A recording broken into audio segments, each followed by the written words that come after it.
Hey, good morning, YouTube. Alex here with Ace Stilly.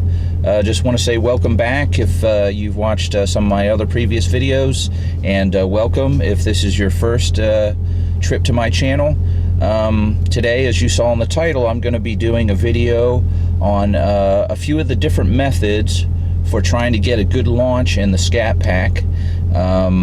Being as it's a heavy car, it's a 4,200 pound car approximately, and comes stock with kind of skinny tires.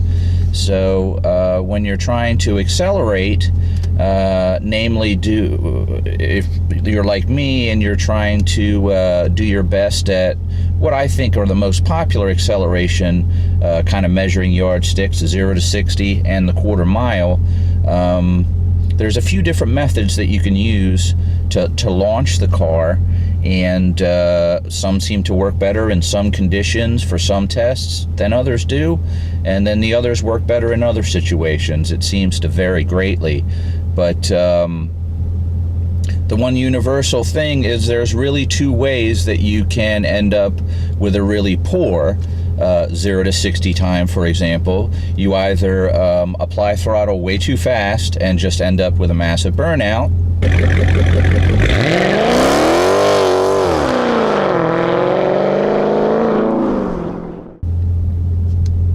and the other would be, well, you kind of roll into it a little bit slowly and don't get all the power that you possibly can down to the pavement, and therefore the acceleration that you want, you kind of just almost bog a little bit.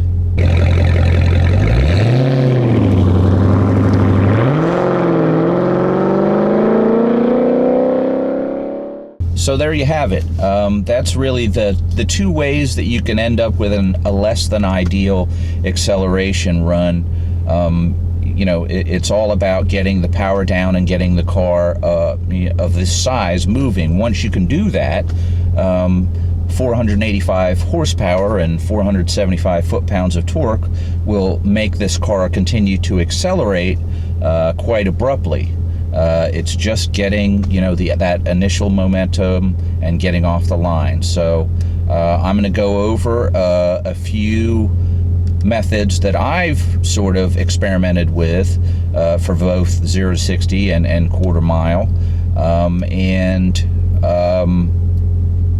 you know, obviously you're welcome to experiment. Doesn't necessarily really have to be in a Scat Pack. You know, you might have cars with similar options for launching, for testing acceleration, and you know, maybe you can use them too. If you happen to have a Challenger or a Charger with a Hemi, a 5.7, a Scat Pack with the 6.4 like mine, you know, hopefully you can try one of these or a few of these, and maybe find one that seems to work better for you than the options that you've tried previously. So we're going to try a few different ones and see which one turns out best for us. And yeah, so let's get this party started.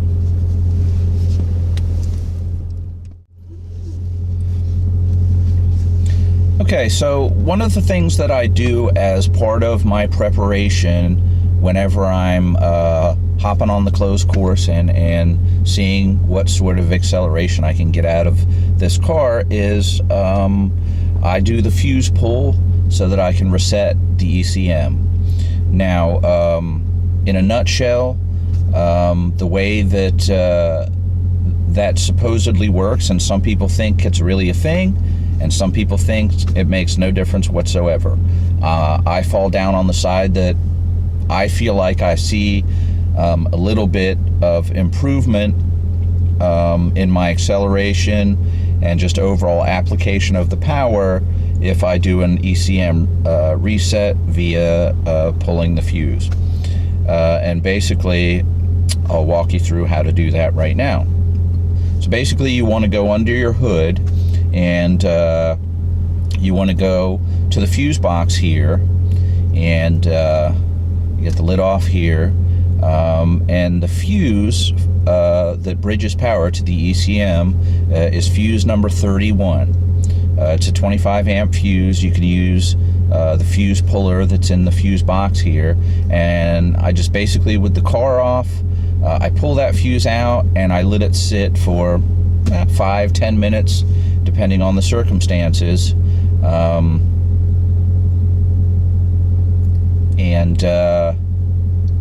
well, in the interest of not sitting here for 5 minutes, I'll be right back to you. Okay, in the interim, I decided to kind of go over the thought process of the resetting the ECM. This car has an ECM, electronic control module. I'm pretty sure that's what it stands for, or maybe engine control module, something like that.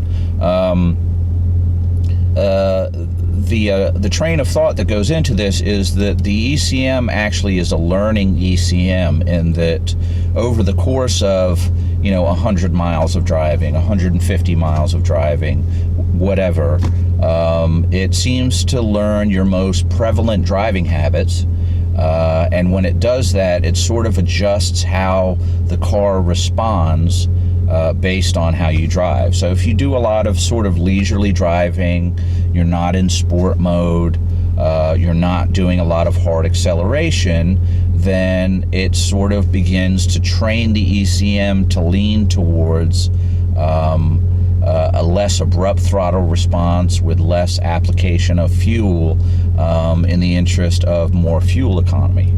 Apparently, if you're somebody that is almost always in sport mode, you're almost always on the gas hard, then it sort of trains it to stay with the way that I feel like it comes stock from the factory, and that it's set to be most aggressive. My guess is that that's for a number of reasons, one of which, when you first get in the car, when it's brand new and drive it, the throttle response, I definitely noticed it the first time I drove it off the lot, is really touchy. I mean, the car will really jump and take off, even with like kind of lightest touch on the throttle. So that might be kind of to impress, and kind of just, maybe just to give you the best performance that the car is capable of right off the bat. I'm not really sure why they do that, because you're not really, for the first 500 miles, supposed to really drive the car hard. Just like any car, it's got a break-in time. A perfect example of their wishes is the launch control mechanism that you have the ability to use in this car is actually deactivated for the first 500 miles, so you can't use launch control, again, probably in the interest of dissuading you from being too hard on the car during that initial break-in period. So that's the whole ECM thought. So the thought is, for the fuse pull, is that if you pull the fuse to it, it interrupts power to it, and if you leave it for a few minutes, any sort of residual power that was in the module will go out, so that it completely resets it to stock. And once you do that, and then reinsert the fuse and repower the ECM, it comes up, as I said, as it is from the factory, in its most aggressive state, so that you'll get sort of the most aggressive throttle response, and so on and so forth. So a lot of people do that. I hear people that when they take these cars to the track, between runs, when they have the car sitting cooling with the hood open, they have that fuse 31, the ECM fuse, pulled out. And then, when it comes time to hop back in line and head back to the line for a drag run, they pop the fuse back in, and they should be back to square one. It is believed the most aggressive, aggressive settings for the ECM. So we'll go ahead and we'll put fuse number 31 back in there.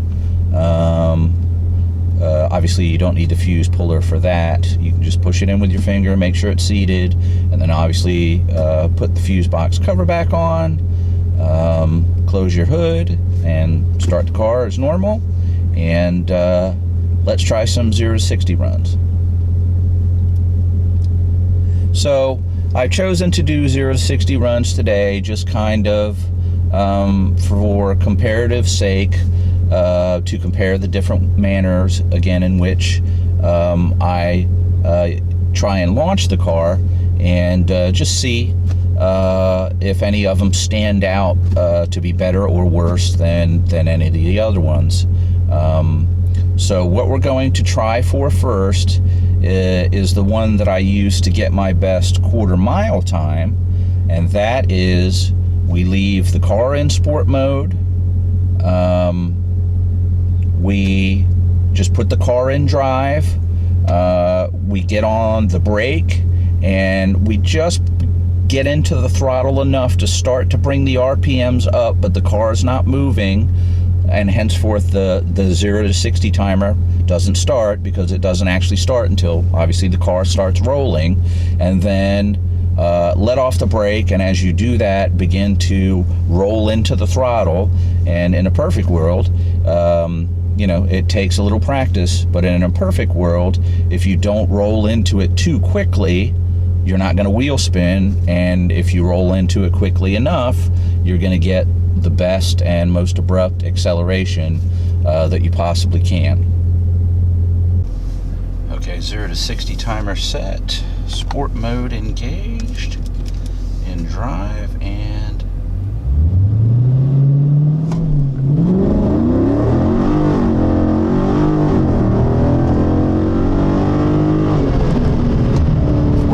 seconds, one tick over the record.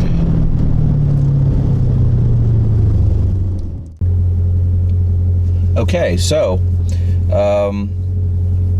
the second method, and this is actually the method I used, believe it or not, to get my best 0 to 60 time of 4.4 seconds, was using the car just in regular default driving mode. So in other words, it's not in sport mode, so very importantly, the traction control is not turned off, and probably the initiation of the throttle isn't quite as abrupt as it may be in sport mode.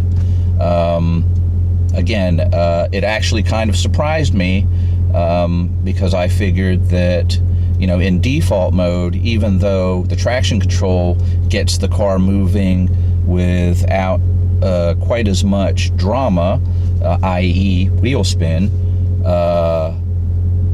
it wouldn't, you know, accelerate as aggressively, it wouldn't shift as aggressively, so therefore it wouldn't get nearly as good a time. So I was quite shocked to see how it performed, and look down and see that I had my, again, what had previously, I think, been like 4.8 or 4.7, I was down to 4.4 for 0 to 60 time. So let's go ahead and make a run with the car situated like that and see how we do. Okay, 0 to 60 timer engaged, sport mode disengaged. And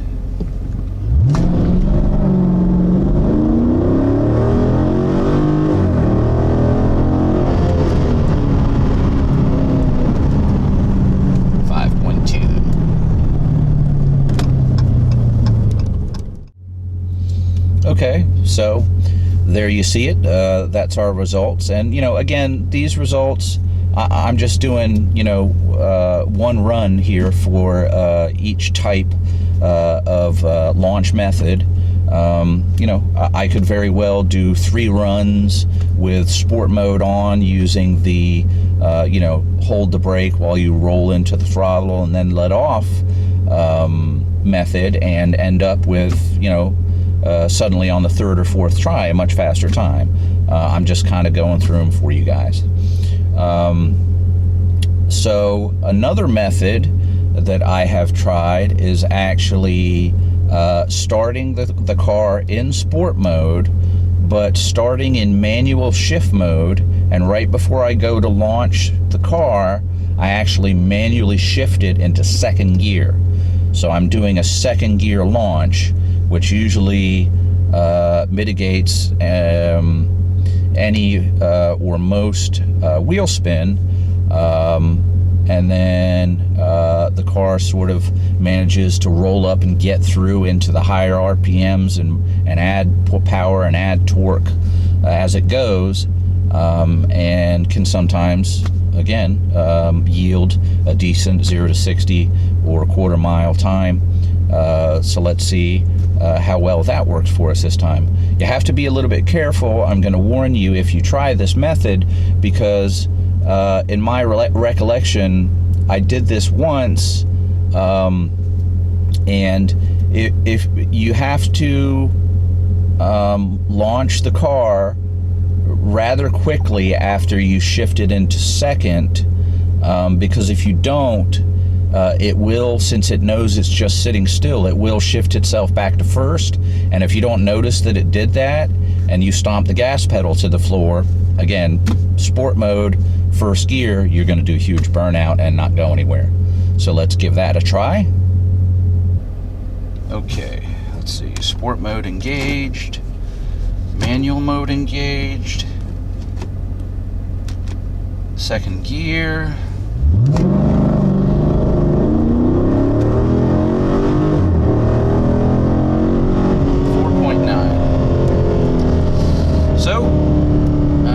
To say that the sport mode,